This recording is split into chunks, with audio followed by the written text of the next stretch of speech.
Welcome back to Autism at Home, brought to you by us at Early Autism Project Malaysia through our non-profit initiative, The Hope Project.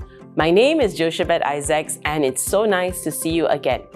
We are now on our 16th series entitled A Daily Guide. And in this lesson, we are going to start with babies. Now, in the very early stages of development, there may not be any signs or symptoms of autism, and we are not hoping for them either. However, with the high prevalence of autism and other developmental delays, it is important for us to be proactive and intentional in the earliest days of our child's life in order to really strengthen social and emotional engagement, the ability to focus, and of course, early language skills. One of the resources we have loved reading over the years is Baby Talk by Dr. Sally Ward. And she actually provides a guide for what parents can do in just 30 minutes a day to really help a child's language development right from the start. We actually do very similar activities and strategies in ABA as well. So let's get right into it. First things first, please download the CDC Milestone Tracker app if you haven't already. I am going to keep repeating this in likely every video as it is so important for parents to monitor your children's development. All over the world, we have different standards of medical practice, and sometimes checkups at the pediatrician may involve only measurements of height, weight, head circumference, and of course, administering vaccinations. And some may miss other key developmental milestones.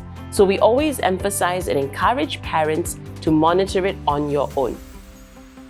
Secondly is again to have zero screen time until 18 months old, as recommended by the American Academy of Pediatrics. Dr. Sally Ward actually explains this so well in her book, as she talks about how babies need to be able to differentiate between background sound and foreground sound. For example, right now, you may notice that there is a background sound caused by the air conditioning, but somehow you have the listening skills to be able to tune that out and instead focus on my voice, which is the foreground sound. When very young babies are just developing and are exposed to a lot of different sounds, the development of their ability to listen can be affected. So even if your baby is not watching the screen, do try to not have it turned on. We know of many babysitters in the Asian context that just have the TV turned on the entire day. Sometimes it's cartoons, sometimes it's songs, and honestly, sometimes it's the babysitter's soap opera. Whichever it is, it's not good for your baby's development. Video calls are fine though, as they are interactive and socially engaging. But of course, face-to-face engagement is key. With that point, we would also encourage families to try to use one language at a time.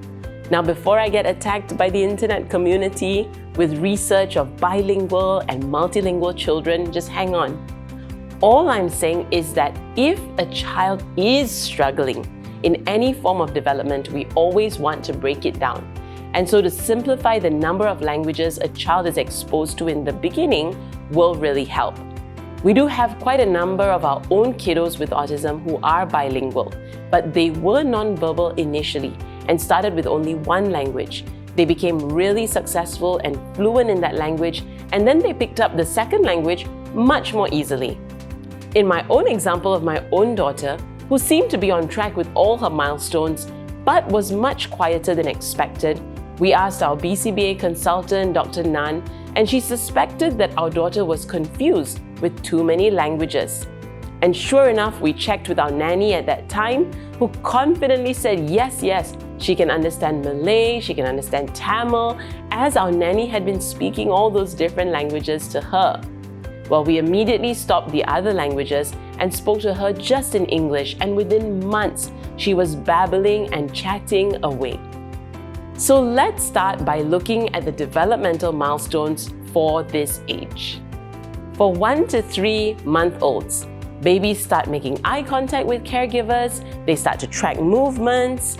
For their language and communication development, they start to coo, they start to make gurgling sounds. At about 4 months of age, babies can hold their head steady. They may be able to roll from their tummy to their back.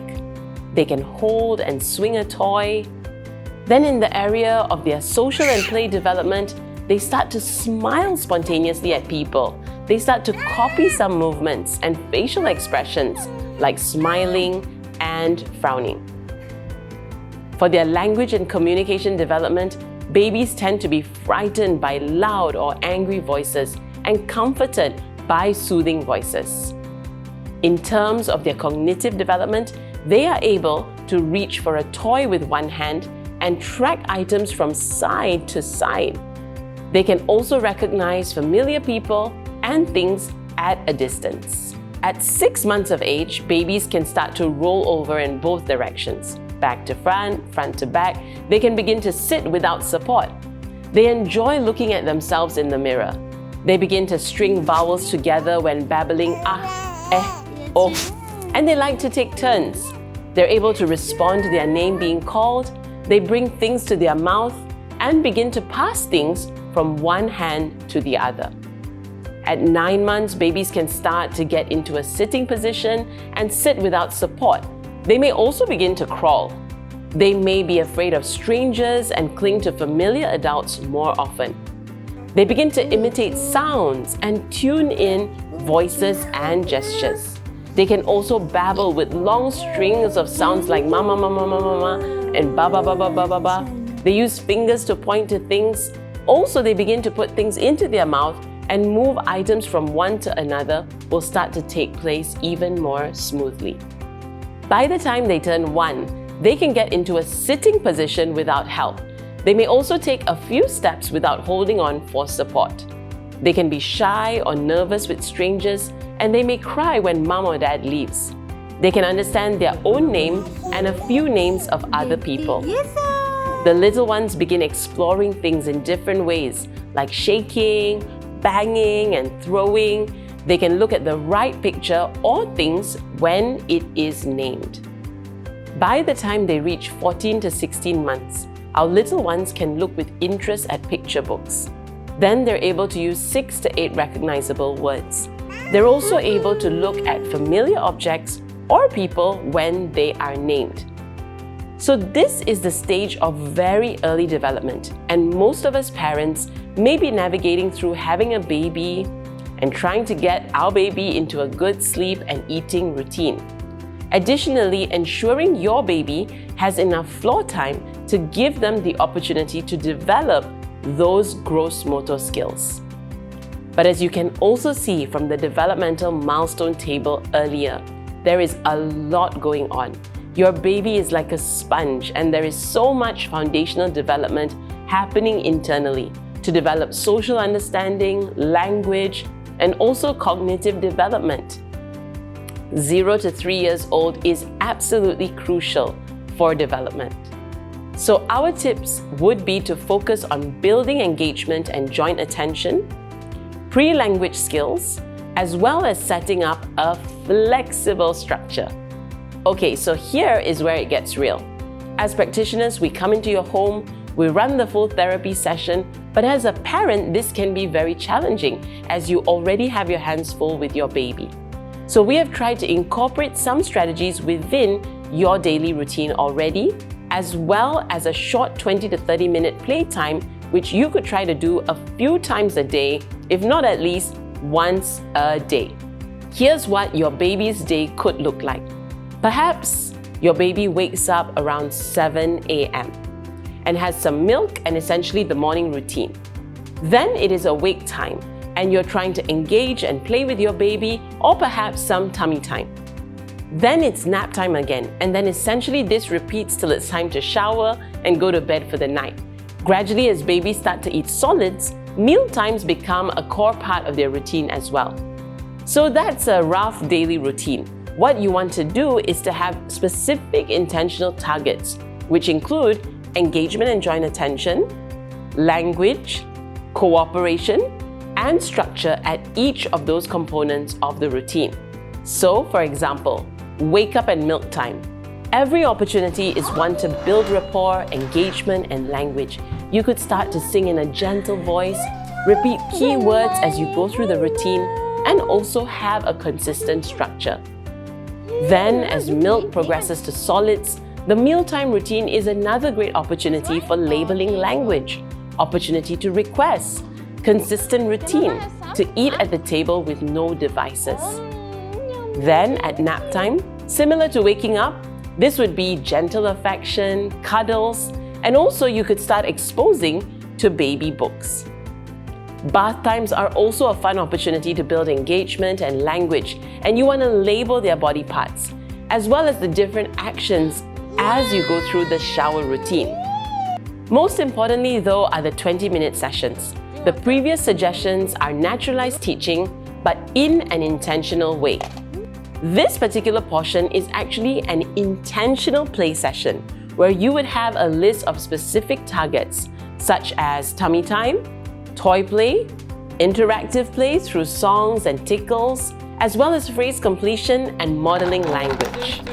Last but not least, the materials you will need for this will be baby books, baby toys, and for the routines, a proper sleeping cot, an age-appropriate high chair, and the list goes on. Pop quiz. How old should your baby be for screen time?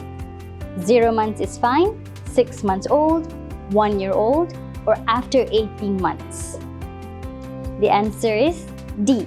No matter what the baby shows say, the American Academy of Pediatrics recommends after 18 months and for a total of 30 minutes daily only. My baby doesn't watch TV, but my babysitter does. So we just leave it on the whole time. That should be fine, right? A. Yes, totally fine as your baby doesn't watch it anyway. B. No, it's still not good as there's constant audio sound in the background. The answer is B. It's still not good and not recommended. Sally Ward, in her book called Baby Talk, reminds us that newborn babies are trying to differentiate between foreground sound and background sound, and to have constant audio on can have an impact on the development of auditory processing. How much uninterrupted time should I have with my baby? A. 30 minutes a day. B. At least 3 hours a day. C. A slightly higher frequency of the 30 minutes if my child is showing developmental delays. D. All the time, of course. We would, of course, all love to be with our kids all the time, but let's not have any mom guilt here. Again, Sally Ward recommends just 30 minutes of uninterrupted time, making a significant difference. So, A. But B is also correct, as if your child is showing some delays, then you may need to repeat this twice or 3 times a day. Well, now it's your turn. Write down your daily routine and the priorities you can incorporate throughout the day. Let's recap the priorities again. Healthy sleep and eating routine, floor time, foundational skills, engagement and joint attention, pre-language skills, cooperation and a flexible structure. Then identify a pocket of 20 to 30 minutes of uninterrupted time with your child. If you notice that your child is missing the developmental milestones, then it would be recommended to increase the number of pockets, perhaps even 2 to 3 times of uninterrupted 20 to 30 minute sessions, in order to provide more opportunities for practice.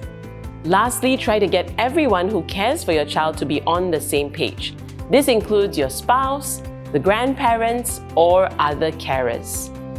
Then just go ahead and start.